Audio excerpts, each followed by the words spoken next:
hapon sa tanan. Hari kami sa wasang balay. Kita yung gaasa-asok hay.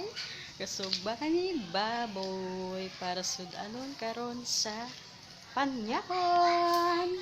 Pakita ko sa inyo kung paano magsugba sang the best baboy. Mananit sa baruso. Sa buruso. Kag sampat gid karon. Kung gadahit ko mo din akong mag-diet pa ko mo ninyo sudan. Kay sa amoy pa lang sarap na. Look. Kita ko sa inyo ha. Oh. Sino bala hindi mangindi ni karon sa sudan na mo. Sang baboy. Amo na inay lang aso-aso pa. Inay lang ang kalayo kung paano magsugba sa baboy. Inay lang layo para hindi ba to hilaw. Kag hilaw. Malapit na na ay maluto. Sa hapon sang salakyan ah.